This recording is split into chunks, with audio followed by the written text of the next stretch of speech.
नमस्कार दोस्तों, मारुति नंदन एकेडमी में आप सभी विद्यार्थियों का स्वागत है। शिफ्ट 2 जनवरी का जो पेपर है, हमने 20 प्रश्नों को अच्छे से पढ़ लिया था। अगले प्रश्नों की बात करते हैं। प्रश्न नंबर 21।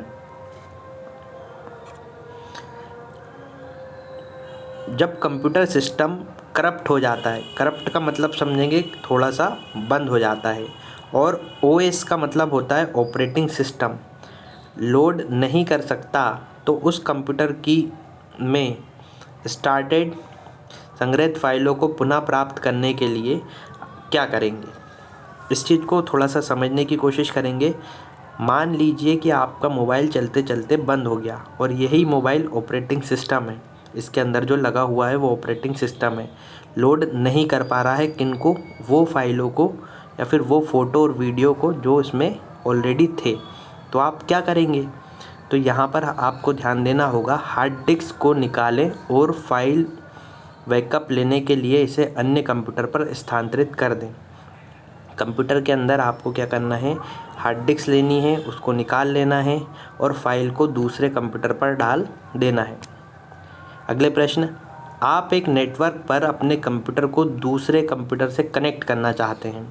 इस स्थिति में उस कार्ड के नाम की पहचान करें जिसकी आपको आवश्यकता होगी। आप अपने नेटवर्क पर अपने कंप्यूटर को किसी दूसरे कंप्यूटर या मान लीजिए आपको एक मोबाइल से दूसरे मोबाइल को कनेक्ट करना है। उदाहरण मोबाइल का ही ज़्यादातर रहेगा क्योंकि कंप्यूटर और मोबाइल में समानता है। तो आपको दोस्तों इंटरफेस कार्ड चाहिए रहती है, इसको बोला जाता है NIC, नेटवर्क इंटरफेस कार्ड की जब आपको ज़रूरत होगी उससे आप क्या कर सकते हैं, दूसरे कंप्यूटर से कनेक्ट कर सकते हैं। अगला प्रश्न, किसी भी सिस्टम में पहुंच नियंत्रण तंत्र एक्सेस कंट्रोल मैनेजिंग को अनधिकृत प्रयोगता को रोकने पर डैश पहुंचने के लिए डिज़ाइन किया जाता है।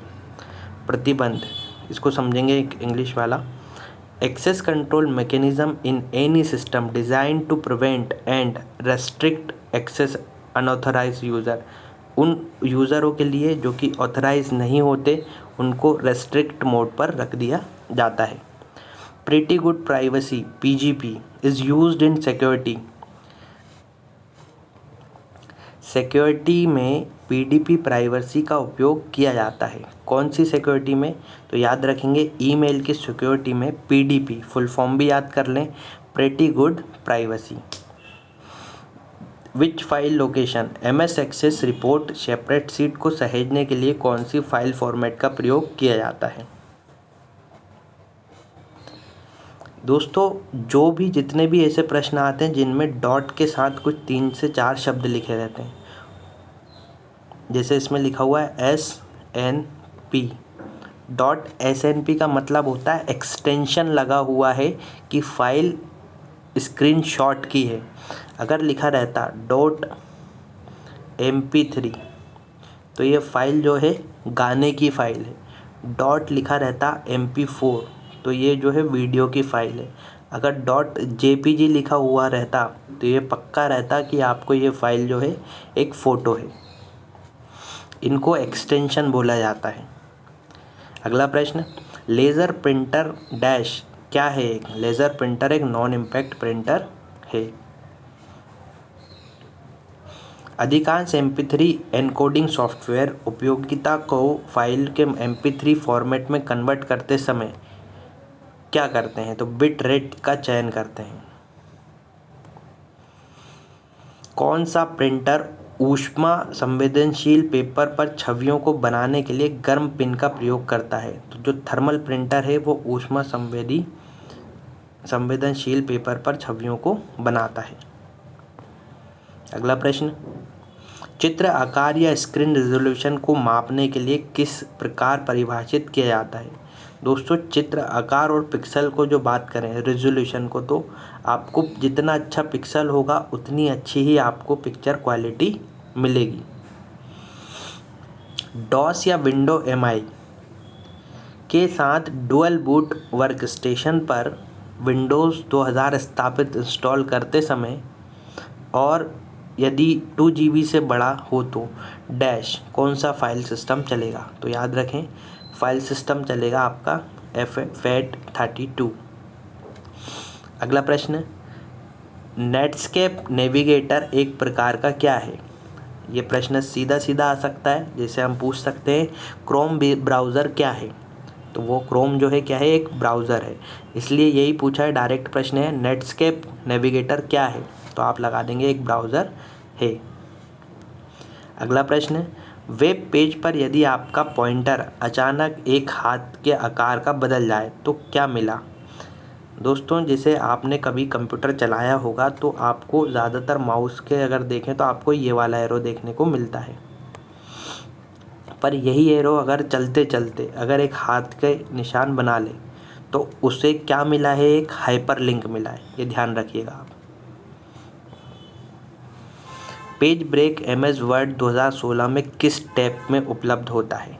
तो पेज ब्रेक का ऑप्शन यानी एक पेज को 2 भागों में बांटने का ऑप्शन MS वर्ड में कहाँ पर है, तो इंसर्ट ऑप्शन पर मिल जाएगा।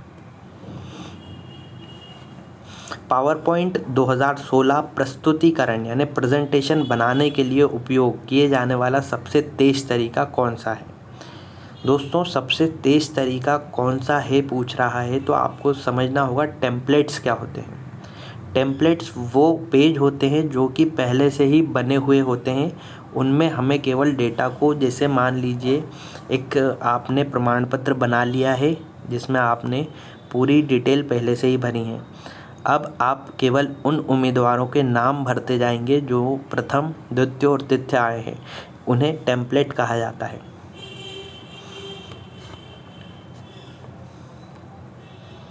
MS वर्ड डैश होते हैं जिनमें आप किसी पैराग्राफ को कहीं पर भी इंडेंट कर सकते हैं। तो इंडेंट मार्कर होते हैं जिनमें आप अपने पेज को कहीं भी सेट कर सकते हैं।